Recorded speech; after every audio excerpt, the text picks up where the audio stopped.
نحمده ونستعينه ونستغفره ونؤمن به ونتوكل عليه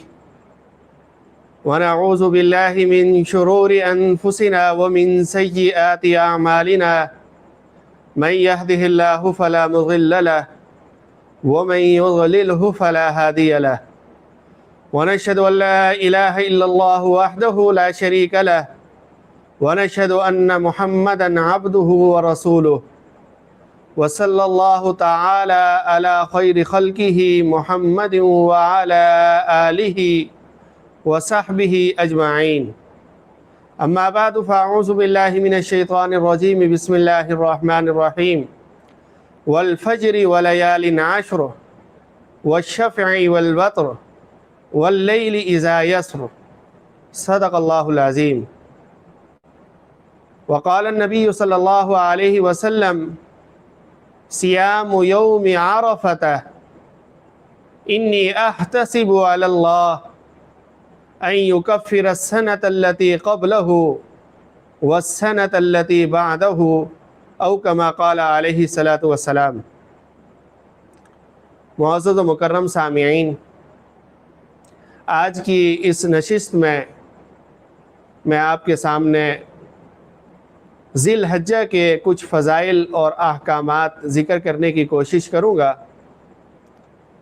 اللہ تبارک و تعالی مجھے قرآن و سنت کی روشنی میں صحیح کہنے کا اور پھر ہم سب کو اس پر عمل کرنے کا موقع عطا فرمائے، اس کی توفیق عطا فرمائے۔ پاکستان میں آج سورج غروب ہونے کے بعد سے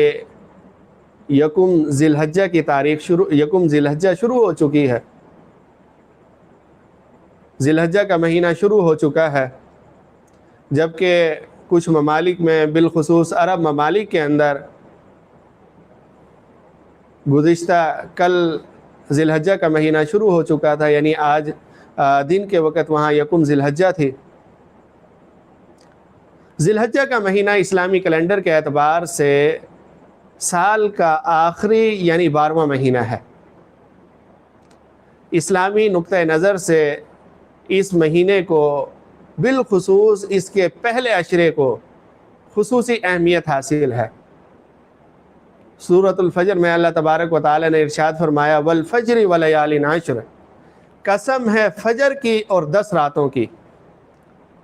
اکثر مفسرین کے نزدیک اور اکثر علماء کرام کے نزدیک ان 10 راتوں سے مراد یہی پہلے عشرے کی 10 راتیں مراد ہیں، جس سے اس عشرے کی اہمیت واضح ہوتی ہے۔ اور پھر کئی احادیث مبارکہ ہیں جن سے پہلے عشرے کی اور اس کے اندر عبادت کرنے کی فضیلت اور اہمیت معلوم ہوتی ہے۔ بخاری شریف کی حدیث نمبر 969 میں حضرت عبداللہ ابن عباس رضی اللہ تعالیٰ عنہ روایت کرتے ہیں کہ آپ علیہ السلام نے ارشاد فرمایا قال ما العمل في ایام العشر افضل من العمل في هذه قالوا ولا الجهاد في سبيل الله قال ولا الجهاد الا رجل خرج يخاطر بنفسه وماله فلم يرجع بشيء او كما قال عليه الصلاة والسلام۔ کہ آپ علیہ السلام نے ارشاد فرمایا ان 10 دنوں کے عمل سے زیادہ کسی دن کے عمل میں فضیلت نہیں۔ صحابہ کرام کو حیرانگی ہوئی، انہوں نے حیرانی سے پوچھا وَلِلْجِهَادُ فِي سَبِيلِ اللَّهِ، اے اللہ کے رسول کیا اللہ کے راستے میں جہاد کرنے جیسا عظیم الشان عمل بھی ان سے زیادہ افضل نہیں ہے؟ تو آپ علیہ السلام نے ارشاد فرمایا وَلِلْجِهَادُ، جی ہاں جہاد بھی ان دنوں کے اعمال سے افضل نہیں ہے، إِلَّا رَجُلٌ خَرَجَ يُخَاطِرُ بِنَفْسِهِ وَمَالِهِ فَلَمْ يَرْجِعْ بِشَيْءٍ أَوْ كَمَا قَالَ عَلَيْهِ الصَّلَاةُ وَالسَّلَامُ، مگر وہ مجاہد، وہ شخص جو اپنی جان کو لے کر اور اپنے مال کو لے کر اللہ کی راہ میں نکلتا ہے اور پھر واپس نہیں آتا، یعنی وہیں پر شہید ہو جاتا ہے، ایسا مجاہد جو ہے اس کا عمل تو افضل ہوگا، لیکن اس کے علاوہ بقیہ اعمال میں ان دنوں کے اندر جو انسان اعمال کرتا ہے وہ اللہ تبارک و تعالیٰ کو بہت زیادہ محبوب اور پسندیدہ ہیں۔ اسی طرح مسند احمد کی ایک اور روایت ہے جس کا نمبر 5446 ہے، اس میں حضرت عبداللہ ابن عمر رضی اللہ تعالیٰ عنہ روایت کرتے ہیں کہ آپ علیہ السلام نے ارشاد فرمایا ما من ایام اعظم عند اللہ ولا احب الیہ من العمل فیہن من هذه الایام العشر فاکثروا فیہن من التحلیل والتکبیر والتحمید او کما قال علیہ الصلاۃ والسلام۔ اللہ تبارک و تعالیٰ کے نزدیک ذی الحجہ کے ابتدائی 10 دنوں سے زیادہ تعظیم والے دن نہیں ہیں، اور ان دنوں سے زیادہ کسی اور دن میں نیک عمل زیادہ محبوب نہیں ہے، بس ان دنوں میں کثرت سے تحلیل، تکبیر اور تحمید بیان کرو۔ ایک اور روایت میں، طبرانی کی ایک اور روایت ہے جس میں تحلیل کے ساتھ تسبیح کا ذکر بھی ہے۔ ان دونوں روایات سے ہمیں معلوم ہوتا ہے کہ اللہ تبارک و تعالیٰ کے نزدیک یہ جو پہلا عشرہ ہے، اس کے یہ جو 10 دن ہیں، یہ بہت زیادہ تعظیم والے ہیں۔ جیسے مہینوں کے اندر رمضان المبارک کا مہینہ سب سے عظمت والا مہینہ ہے، اور راتوں کے اندر شب قدر سب سے زیادہ عظمت والی رات ہے، تو اسی طرح دنوں کے اندر یہ جو 10 دن ہیں، جو پہلا عشرہ ہے، یہ اللہ تبارک و تعالیٰ کے نزدیک سب سے زیادہ تعظیم والے دن ہیں، سب سے زیادہ تعظیم والا عشرہ ہے۔ اور پھر اس عشرے کے اندر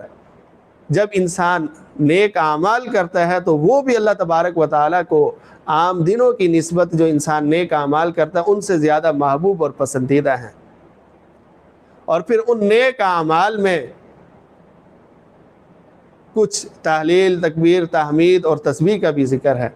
کہ ان کو اپنے اعمال کے اندر شامل کریں۔ تحلیل سے مراد لا الہ الا اللہ، تحمید سے مراد الحمدللہ، تکبیر سے مراد اللہ اکبر، اور تسبیح سے مراد سبحان اللہ ہے۔ یعنی جہاں ہم دوسرے نیک اعمال کریں وہاں ان اذکار کو بھی اپنے اعمال کے اندر شامل کریں، زیادہ سے زیادہ نیک اعمال کریں، تلاوت کریں، ذکر و اذکار کریں، نوافل پڑھیں، حسب توفیق اللہ کی راہ میں رقم خرچ کریں، صدقہ و خیرات کریں، یا اس کے علاوہ جو بھی نیک اعمال وہ زیادہ سے زیادہ کریں۔ اور ان اعمال میں یہ حدیث میں یہ اذکار بھی آئیں، کوشش کریں حسب توفیق زیادہ سے زیادہ ان اذکار کو ان دنوں کے اندر کریں، اور کوشش کریں کم از کم، اگر زیادہ نہیں کر سکتے تو کم از کم ایک ایک تسبیح کا اہتمام فرمائیں۔ اور پھر ان دنوں کے علاوہ بھی ان اذکار کے فضائل آئے ہیں۔ ایک حدیث پاک میں آتا ہے کہ آپ علیہ السلام نے صحابہ کرام سے پوچھا کہ کیا تم میں سے کوئی شخص روزانہ احد پہاڑ کے برابر ثواب حاصل کرنا چاہتا ہے، اس کے برابر عمل کرنا چاہتا ہے؟ صحابہ کرام کو حیرانگی ہوئی کہ کوئی شخص احد پہاڑ کے برابر کیسے عمل کر سکتا ہے ایک دن میں، اس کی کون طاقت رکھتا ہے؟ تو آپ علیہ السلام نے فرمایا ہر شخص اس کی طاقت رکھتا ہے۔ سبحان اللہ کا ثواب احد پہاڑ سے زیادہ ہے، لا الہ الا اللہ کا ثواب احد پہاڑ سے زیادہ ہے، الحمدللہ کا ثواب احد پہاڑ سے زیادہ ہے، اللہ اکبر کا ثواب احد پہاڑ سے زیادہ ہے۔ تو یہ ہر انسان یہ عمل کر سکتا ہے۔ اسی طرح ایک اور روایت ہے جس میں آپ علیہ السلام نے فرمایا کہ سبحان اللہ اگر 100 مرتبہ پڑھا جائے تو اس کا ثواب ایسا ہے جیسے کوئی 100 عربی غلام آزاد کرے، اور 100 مرتبہ الحمدللہ پڑھا کرو، اس کا ثواب ایسے ہے جیسے تم نے 100 گھوڑے ساز و سامان سمیت اللہ کی راہ میں جہاد میں سواری کے لیے دیے ہوں، اور 100 مرتبہ اللہ اکبر پڑھا کرو، اس کا ثواب ایسے ہے جیسے تم نے 100 اونٹ قربانی میں ذبح کیے ہوں، اور پھر اللہ تبارک و تعالیٰ نے اس قربانی کو قبول بھی فرما لیا ہو۔ اور لا الہ الا اللہ 100 مرتبہ پڑھا کرو، اس کا ثواب تو زمین اور آسمان کو بھر دے گا۔ یہ اتنا زیادہ عمل ہے، اور اس سے بڑھ کر کسی کا عمل مقبول نہیں۔ تو ان مبارک ایام میں دیگر نفلی کاموں کے ساتھ ساتھ ان اذکار کا بھی اہتمام فرمانا چاہیے۔ اور اسی طرح بخاری شریف میں ایک روایت حضرت ابو ہریرہ رضی اللہ تعالیٰ عنہ روایت کرتے ہیں کہ آپ علیہ السلام نے ارشاد فرمایا کلمتان خفیفتان علی اللسان ثقیلتان فی المیزان حبیبتان الی الرحمن سبحان اللہ وبحمدہ سبحان اللہ العظیم، کہ 2 کلمے ایسے ہیں جو زبان پر بالکل ہلکے ہیں، ان کو ادا کرنے میں کوئی دقت نہیں ہوتی، کوئی مشکل پیش نہیں آتی، کوئی بہت زیادہ وقت نہیں لگتا، اور وہ کلمات ایسے ہیں جو جب قیامت کے دن ان کو ترازو میں رکھا جائے گا تو وہ پلڑا ترازو والا بھاری ہو جائے گا، بہت زیادہ ان کا وزن ہوگا۔ اور پھر سب سے بڑھ کر وہ دونوں کلمے اللہ تبارک و تعالیٰ کو بہت زیادہ محبوب اور پسندیدہ بھی ہیں۔ وہ دو کلمے کیا ہیں؟ سبحان اللہ و بحمدہ سبحان اللہ العظیم۔ تو اپنے جہاں دیگر اذکار کریں ان اذکار میں یہ ذکر بھی شامل کریں، یہ تصور کر کے پڑھیں کہ اللہ تبارک و تعالیٰ کو یہ دو کلمے بہت زیادہ محبوب اور پسندیدہ ہیں، اور روز محشر ان کا ثواب بہت زیادہ ہوگا۔ تو انسان یہ مستحضر کر کے کہ اللہ کو یہ دو کلمات بہت زیادہ محبوب اور پسندیدہ ہیں، جب یہ اذکار کرے گا تو پھر دل کی کیفیت ایک دوسری ہوگی، گویا کہ انسان دل سے کر رہا ہے، خوشی سے یہ کلمات ادا کر رہا ہے، اور اعمال کا دار و مدار نیتوں پر ہیں، جیسی نیت ہوگی ویسے ہی اس کو بدلہ اجر اور بدلہ ملے گا۔ اور پھر اس مہینے کی ایک اہم عبادت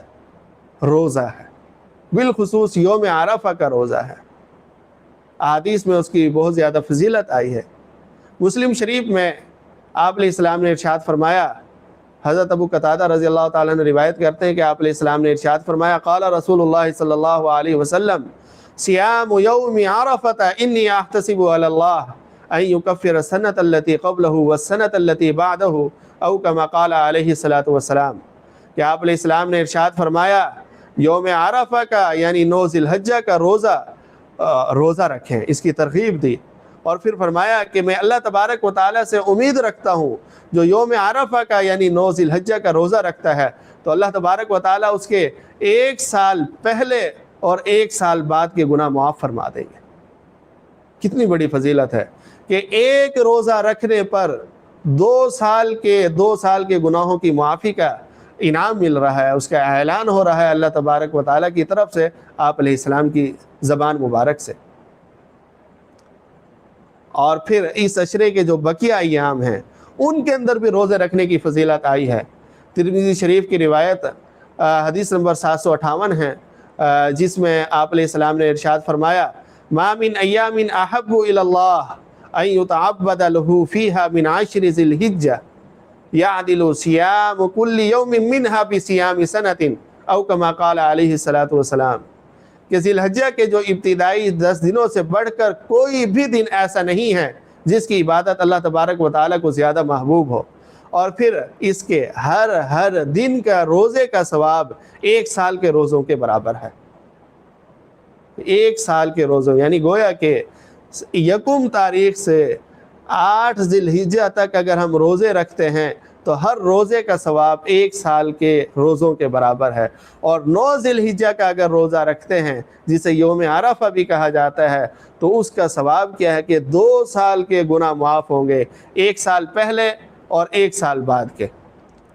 تو یہ اس عشرے کے روزوں کے فضائل ہیں۔ پھر 10 تاریخ جو ہے وہ تو چونکہ عید الاضحیٰ کا دن ہوگا، اس دن تو چونکہ روزہ رکھنا منع ہے، اور یاد رہے پورے سال میں صرف 5 دن روزے رکھنا منع ہوتے ہیں،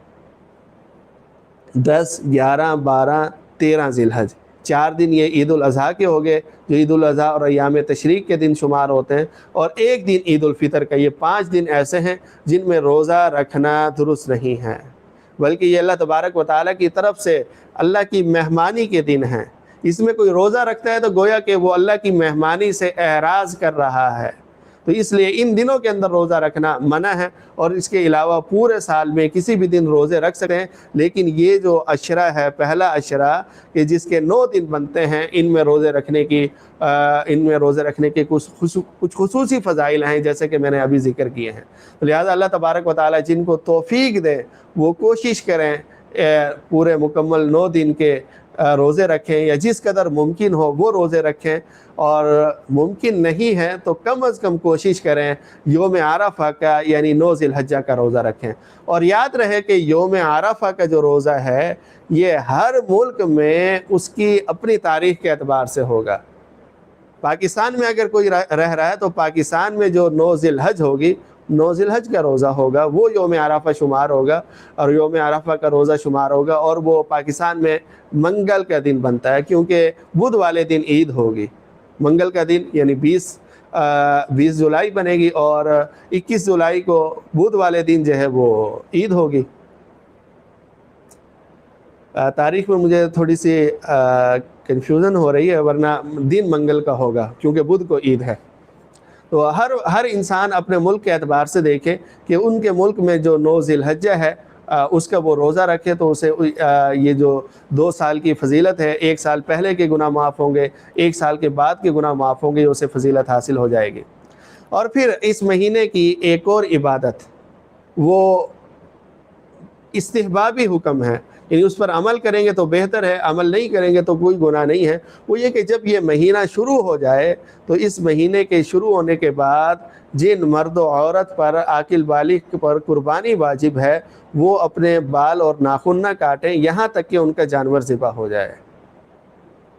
یعنی چاند نظر آنے سے پہلے رک جائیں، چاند نظر آنے کے بعد بال نہ کاٹیں، ہاں جب اپنا جانور ذبح کر لیں اس کے بعد پھر کاٹیں۔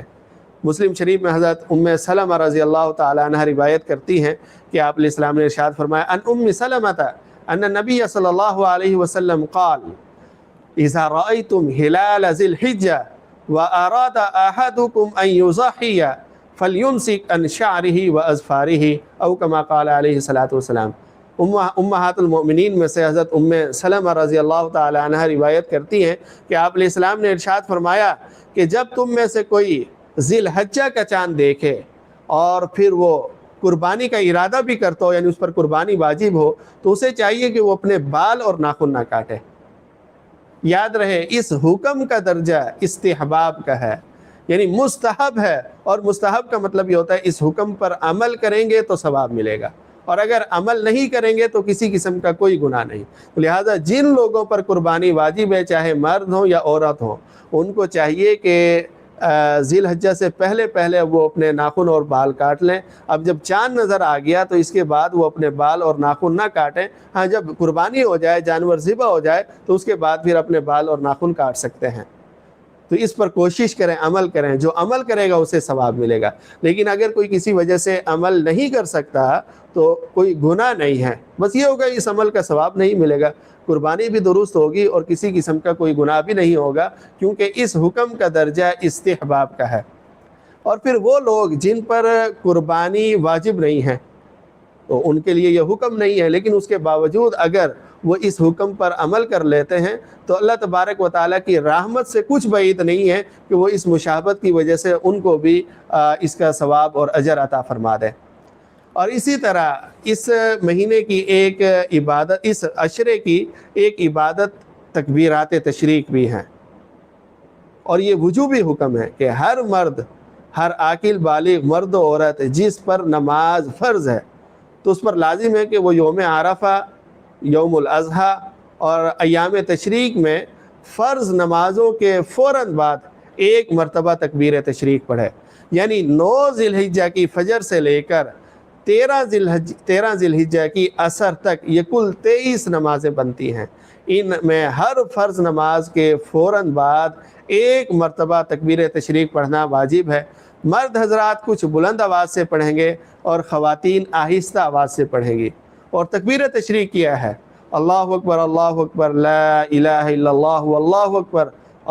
اکبر وللہ الحمد، یہ تکبیر تشریق ہے۔ مرد حضرات تو چونکہ مسجد میں نماز پڑھتے ہیں، وہاں پر امام صاحب بلند آواز سے پڑھتے ہیں کچھ، یا امام صاحب بھول جائیں تو کوئی اور مقتدی پڑھ دیتا ہے، جس کی وجہ سے یاد آ جاتا ہے اور انسان پڑھ لیتا ہے۔ لیکن خواتین کے لیے تھوڑا مشکل ہوتا ہے، حالانکہ ان پر بھی واجب ہے۔ اگر وہ یہ تکبیر تشریق پڑھنا چھوڑیں گے تو واجب کو چھوڑنا لازم آ رہا، اور واجب کو چھوڑنا جائز نہیں ہے، گناہ ہے۔ تو اس لیے وہ کوشش کریں جہاں پر وہ نماز پڑھتی ہیں کوئی کاغذ وغیرہ پر یہ تکبیر تشریق لکھ کر سامنے دیوار پر لگا دیں، یا اپنے مصلے پر کوئی علامت لگا دیں، وہاں تکبیر تشریق تو نہ لکھیں کیونکہ اس میں تو اللہ کا ذکر ہے، وہ پاؤں میں آئے گا یا نیچے لگے گا، تو کوئی نشان وغیرہ لگا دیں جس سے آپ کو معلوم ہو جائے کہ یہ علامت اور نشانی تکبیر تشریق پڑھنے کی ہے، تو تکبیر تشریق پڑھنے کا اہتمام فرمائیں۔ اور تکبیر تشریق سے متعلق ایک مسئلہ ذہن میں آ گیا، وہ ذکر کرتا ہوں پھر بات ختم کرتا ہوں، کہ اگر کسی کی نمازیں قضا ہو جائیں، تشریق جو ہیں، یہ جو 23 نمازیں ہیں، ان میں سے کوئی نماز قضا ہوئی اور انہی دنوں کے اندر وہ ان نمازوں کی وہ قضا پڑھ رہا ہے، تو اس کو ہر فرض نماز کے بعد یہ تکبیر تشریق پڑھنا ضروری ہوگا، واجب ہوگا۔ لیکن اگر کوئی گزشتہ قضا نمازیں ہیں اور اب وہ ایام تشریق میں پڑھ رہا ہے تو ان فرضوں کے بعد تکبیر تشریق نہیں ہوگی، یا ایام تشریق میں نمازیں قضا ہوئی ہیں اور ان کو ایام تشریق کے بجائے ایام تشریق کے بعد ادا کر رہا ہے تو ان میں بھی تکبیر تشریق نہیں ہوگی، بلکہ ایام تشریق کی قضا نمازیں جب ایام تشریق ہی کے اندر ادا کی جا رہی ہوں تو اس وقت پھر ان قضا نمازوں کے بعد بھی، فرضوں کے فوراً بعد بھی تکبیر تشریق پڑھنا واجب ہوگا۔ تو یہ اس عشرہ ذی الحجہ کے کچھ فضائل تھے، کچھ احکامات تھے جو آپ کے سامنے میں نے ذکر کیے ہیں، جن کا خلاصہ یہی ہے کہ اللہ تبارک و تعالیٰ کے نزدیک یہ ایام بہت قابل تعظیم ہیں اور ان کے اندر نیک اعمال کرنا بھی اللہ تبارک و تعالیٰ کو بہت زیادہ محبوب اور پسندیدہ ہے، لہٰذا ہمیں مکمل کوشش کرنی چاہیے کہ ان 10 دنوں کو، اس عشرے کو ہم اپنے لیے کارآمد اور قیمتی بنائیں، گناہوں سے محفوظ رہیں، ان کو گناہوں میں ان ایام کو ضائع نہ کریں بلکہ زیادہ سے زیادہ عبادات کا اہتمام فرمائیں۔ اللہ تبارک و تعالی ہم سب کو عمل کرنے کی توفیق عطا فرمائے۔ وآخر دعوانا ان الحمد للہ رب العالمین۔